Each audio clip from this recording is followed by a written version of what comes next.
racing movie from that decade could touch the Fast and the Furious in 2001. Kind of like how brand new sports cars can never really compare to those old monster machines. This movie was made for only about $38 million, and somehow it pulled in more than $200 million worldwide and became a point of pride for America. The ironic part is, people still tend to look at it like some simple, one-note movie. And all of us got that wrong. Because around this movie, there are all kinds of weird facts that even the most loyal fans probably do not know. One unfair misunderstanding the movie had to carry. One cast secret big enough to knock you flat. And one classic trick Hollywood pulled on all of us that somehow stayed hidden for more than 20 years. If you think you already know everything about the first Fast movie, you better watch this video. So far, you have only known the easiest, most surface-level version of it. The 20 facts below are what it really is. Number 20. The Fast and the Furious actually started with a strange article. For years, I kept hearing people assume The Fast and the Furious from 2001 was a remake of the 1954 movie. Not just one person either, and even viewers who call themselves hardcore fans say it. But that is actually the longest-lasting false memory attached to this movie. The 2001 version only borrowed the title. Its real soul came from a magazine article. That is right. The true origin of the movie was Racer X, an article Kenneth Lee wrote for Vibe in 1998 about the underground street racing world in New York. It did not come out of some polished idea in a boardroom like so many other Hollywood blockbusters. It came out of a real world that was still hot, still cramped, still full of gasoline fumes, and that feeling of danger and recklessness, the kind where nobody could be totally sure it would work. And you thought that origin story was the only weird thing about it? Not even close. That just means you have not heard the early titles yet. Redline, Racer X, Race Wars, and Street Wars. Good lord, at one point it was even shortened to Redline. Honestly, hearing that name, all I get is the vibe of some weekend rental tape, not the beginning of a legend that would last more than 2 decades. Good thing they landed on the final title, and now we have the legend we know today. And let us put the whole idea and title story aside for a second, because I am about to tell you something else that might really shock you. Number 19. The most famous racing movie in the world. Had actors who could not drive back then, everybody who watched Fast had the feeling this cast was born to be behind the wheel. Me too, and you too, probably wanted to switch places with them just once, just to sit in that car, hit the gas in the middle of the night, and hear that engine scream. So who would have guessed Michelle Rodriguez and Jordana Brewster came into this movie without driver's licenses, with basically no real background to make them look like people who lived on speed? Just think about it.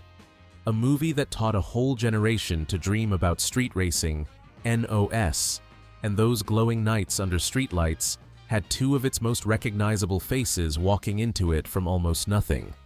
And it gets even stranger. While Michelle and Jordana were still learning from scratch, Vin Diesel and Paul Walker had to go out and find real illegal street races just to get a feel for it. And at one point, they even had to run when helicopters and police showed up. And then you realize, in that world, that still was not the weirdest truth. You are going to be even more surprised when you find out the cars were the first real stars. Number 18. Fast treated cars like A-list actors. It is kind of wild. There may not be another movie like this one, where the thing that stays in the audience's head more than the people is the cars. The orange Supra, the black Charger, the way they enter the frame like they know, full well, they are the stars. That did not happen by accident.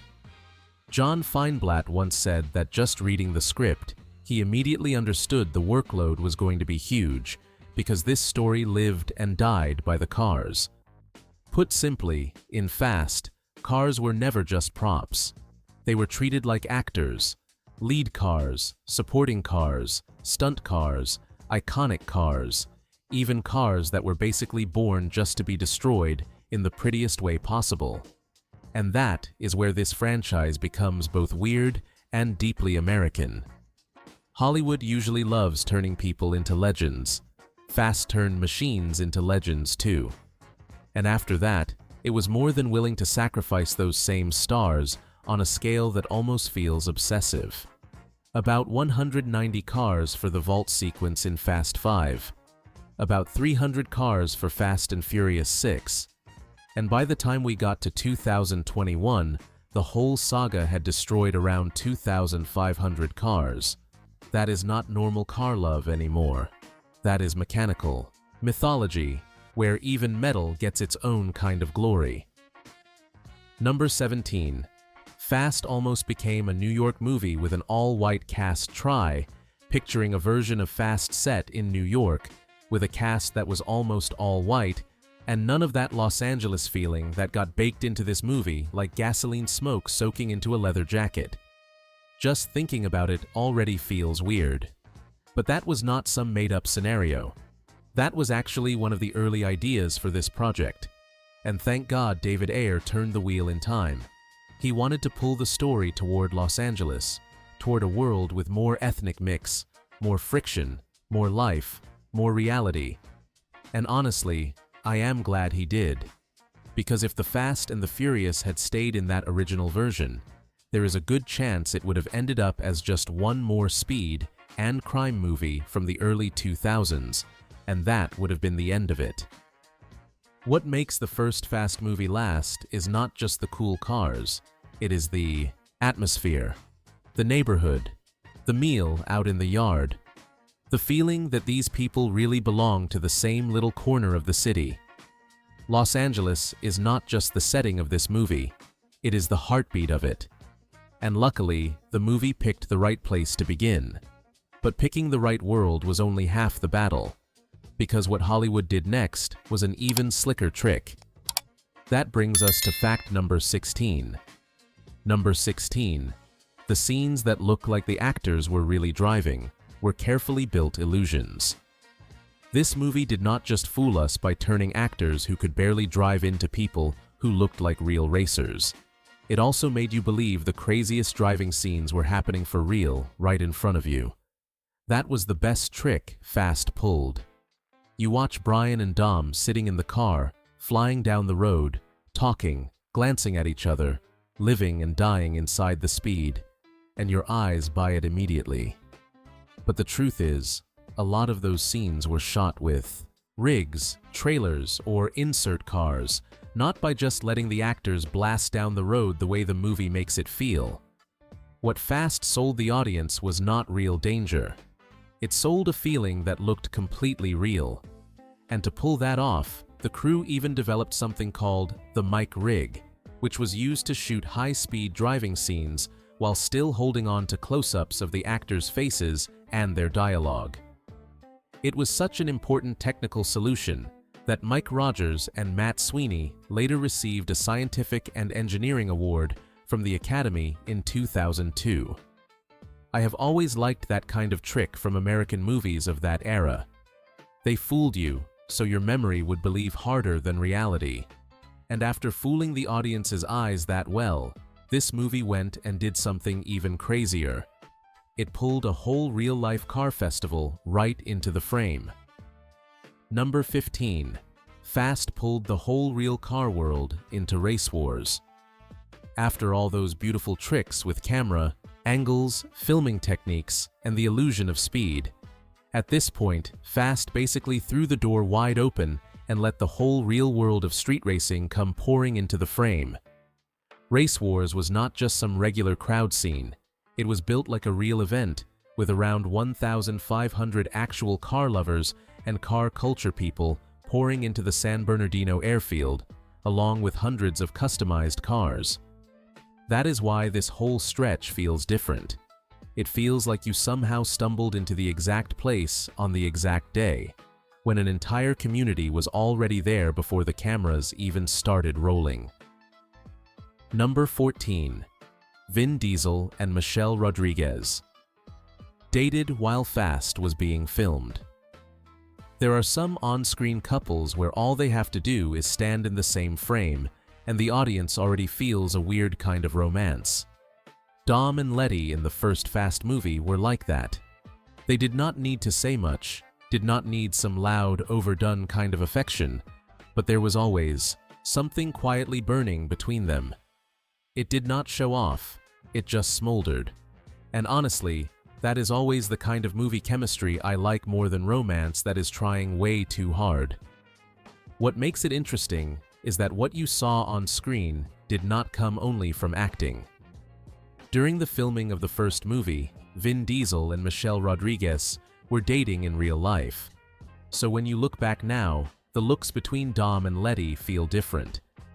Sometimes the camera accidentally captures a spark that even the people living it do not realize is going to last that long. But not all the real energy on set was that gentle. Now let us move to one weird fact about stunt performers, and trust me, you will feel lucky you did not choose that line of work. Number 13.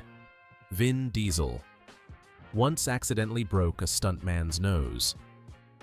The Fast and the Furious was not just intense on screen. Right there on set, Vin Diesel once accidentally broke a stuntman's nose.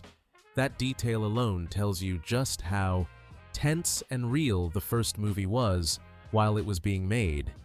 And honestly, hearing that, one simple thought pops right into my head. Man, this really was a brutal movie, and even the stunt guys had it rough. Maybe that is one reason this movie still has such a sharp edge to it even now.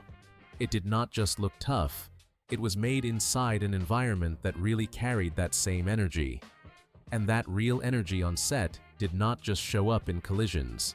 Somebody also brought it into the way she fought for her character. Number 12. Michelle Rodriguez. Fought to save Letty from being just a decorative girlfriend. How about you put your money where your mouth is? Remember Letty, but she was written from the start to be tough, rough around the edges, and totally her own person. But the truth is, that version did not just happen by itself. Michelle Rodriguez pushed back against the way Letty was originally being shaped because it was way too close to the whole girlfriend standing next to the car looking pretty type. A character who only existed to prop Dom up instead of having her own backbone. What matters is that Michelle was strong enough not to accept an easy, lazy version like that. She wanted Letty to feel like somebody who really belonged in that world, somebody with street energy, attitude, and most of all, somebody who could not fade into the background. Put simply, she did not want Letty turned into some accessory. Thank goodness for that. The Letty we ended up knowing was not just a woman standing behind Dom to fill out the frame.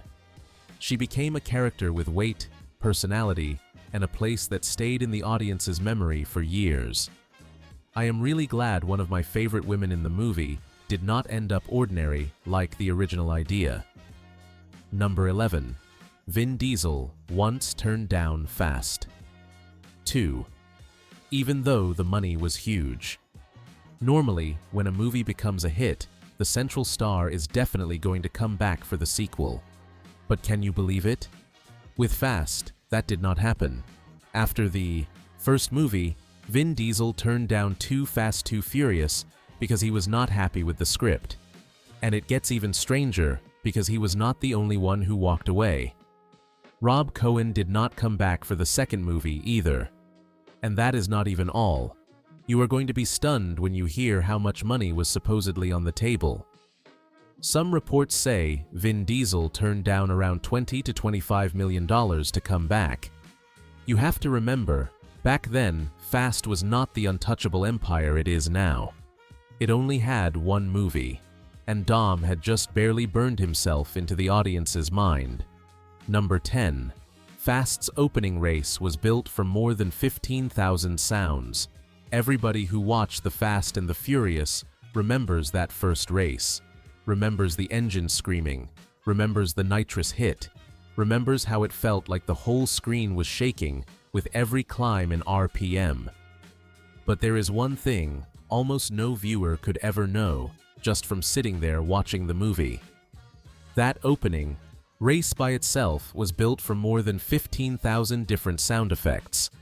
That is why the scene always feels thicker, harsher, and way more tense than a normal race on screen. What you hear is not just car noise, it is layer after layer of sound stacked on top of each other. Engines, gear changes, squeals, metal, nitrous, the vibration of the car body, and even that feeling like the motor is ripping the air apart right in front of you. Number 9. Dom's Charger showed up in Herbie. You remember Dom's Charger, right? Of course you do, right? Because that was not just some ordinary car. It was practically the mechanical monster of the whole movie, the kind of thing that changed the whole air in the room the second it showed up. So that is what makes this next detail so funny, and honestly kind of suspicious too, because a lot of people watching casually would never catch it. After that Charger got wrecked, it was supposedly seen again in the junkyard in Herbie, fully loaded. I want to stress one very important phrase here, and that is supposedly seen. This is exactly the kind of behind-the-scenes story and Easter egg that gets weirder the more you dig into it, because Hollywood really is a strange place. Have you ever noticed that detail, or is this one of those secrets that only shows itself once somebody points right at the frame? Let us go back and check and see if I am right. Number 8. The Thing Fast Threw Away ended up becoming its own movie. Usually, when a scene gets cut, that is the end of it. It does not make the final movie, then it sits somewhere off to the side in the bonus material for the people patient enough to go digging for it. But Fast has always had its own weird little way of doing things. Some stuff gets thrown out, and then somehow refuses to die there. What I am talking about is the deleted Hobbs and Shaw scene from The Fate of the Furious. That scene did not make it into the final theatrical cut, but what matters is that the chemistry between Dwayne Johnson and Jason Statham was so strong it did not disappear with that deleted scene. It actually led to Hobbs and Shaw, a full movie of its own. That is the funniest part, and also the weirdest. Some things you think got tossed aside turn out to be taking the long way around, so they can come back even bigger. In other words, this is not just about one deleted scene. It is about one leftover piece of Fast eventually growing into a whole separate branch of the franchise. And in this series, it is not just chemistry between people that sends things down strange paths. Somebody even brought into these movies a love for cars that was bigger than a lot of viewers ever realized. Can you guess who I am talking about? Number 7. In real life, Paul Walker was the biggest car guy in Fast. If you only look at the screen, a lot of people would think Vin Diesel was the one who really lived on gasoline, exhaust, and engines. Dom just has that look way too clearly. But the truth is, the one who really loved cars more than anybody else was Paul Walker. That is part of what always made Paul Walker feel so special in Fast to me. When he stood next to a car, looked at it, touched it, or talked about it, it never felt like an actor trying to act like a car guy. It felt more natural than that. It felt like somebody who genuinely loved what was right there in front of him. And that is the kind of difference audiences may not know how to name, but they can still feel it. Number 6. Paul Walker and Vin Diesel did not click right away the way audiences think. If there is one relationship that holds the Fast and the Furious together, it is Brian and Dom. The whole movie pretty much lives off the pull between those two guys. But what makes it interesting is that the chemistry did not come from Paul Walker and Vin Diesel instantly becoming close in real life, the way a lot of viewers still imagine. At first, there was a little mismatch between them, from personality to that East Coast and West Coast energy. They were not exactly the kind of guys who met and instantly fit together perfectly. And honestly, that helped the movie. Brian and Dom in the first film were never supposed to become one smooth unit right away. They sized each other up, respected each other, challenged each other, and only then slowly got pulled closer. If the two actors had been too easy with each other from the very start, that relationship on screen might have lost some of that hard-to-name electricity that made the first one work. That is what I have always liked about early Fast. It did not need everything to be perfect. It just needed the right amount of friction, so these two guys looked like they were really crashing into each other's lives. And if this movie already feels strange enough by now, trust me, the final 5 facts are where Fast really starts pushing past what audiences usually remember about it. Number 5. Brian's Supra was not born with the orange color. Everybody remembers. If I asked you to close your eyes and picture the most iconic car in the Fast and the Furious, I would bet you would instantly see Brian's orange Supra. The funny part is that memory is not wrong, but it is not completely right either. According to Craig Lieberman, who owned the movie's hero car, the Supra that first caught the crew's attention was not orange at all. Back then, it was yellow. Hard to believe, right? I get it. You remember that car like a finished icon from the very first second, like it was born to become Brian O'Connor's orange Supra.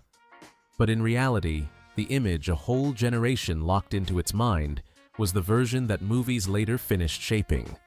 So let me ask you honestly, if that Supra had stayed yellow, would you still remember it that strongly?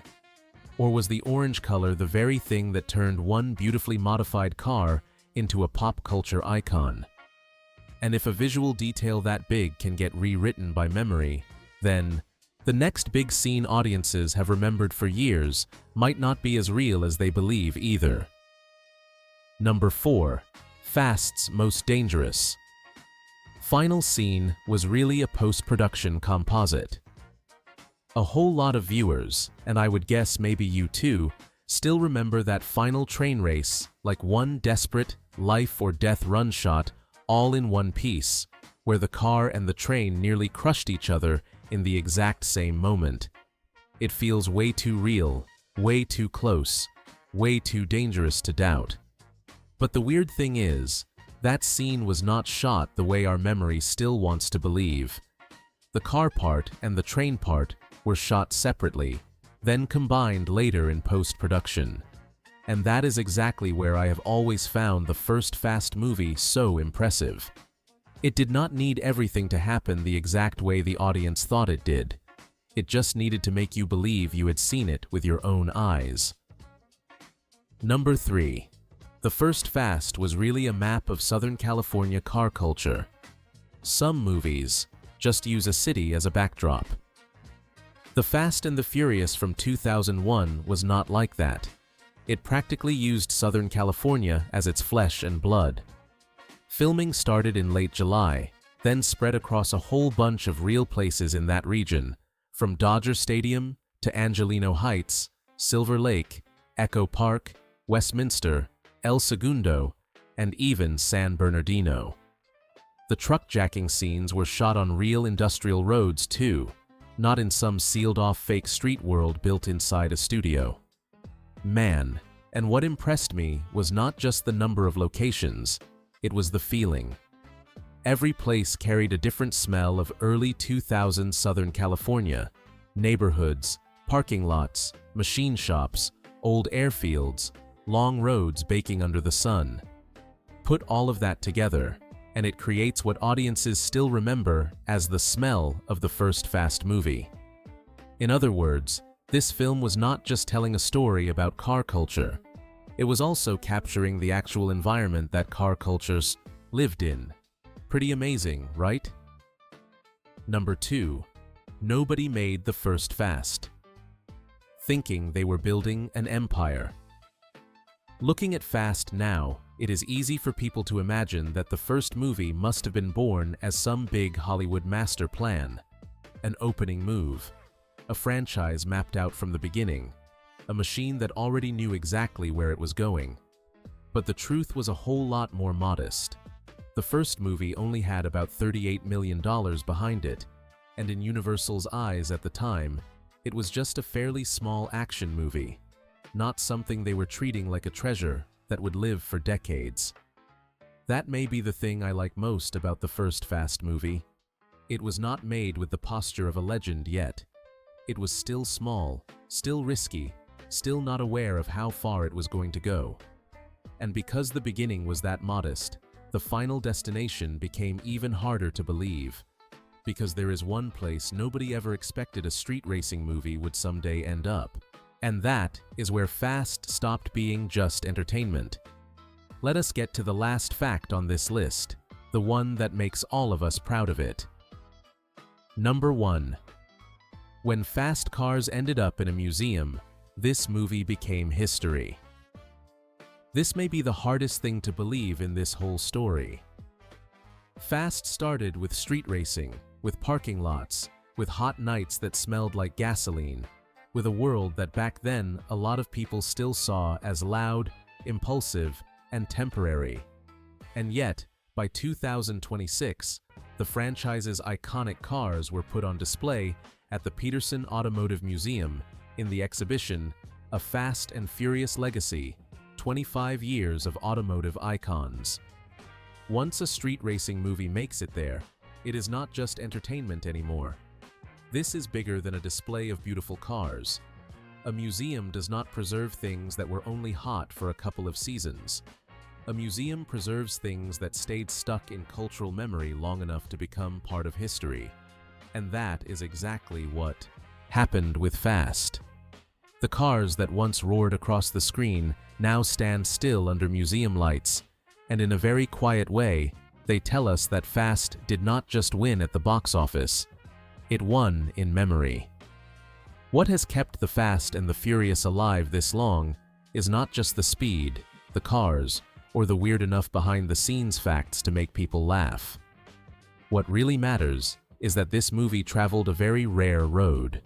It started in the street, in a world people once saw as loud, impulsive, and temporary. And yet, over time, it did not disappear like some old trend. It grew up, stuck itself into public memory, and finally entered the history of car culture in a way very few people could have seen coming. Now I really want to hear from you. What brings back the strongest memory for you when you think about the first Fast movie? Tell me in the comments. And if you want us to keep digging into other classic movies like this, subscribe to the channel so we can keep going with this series.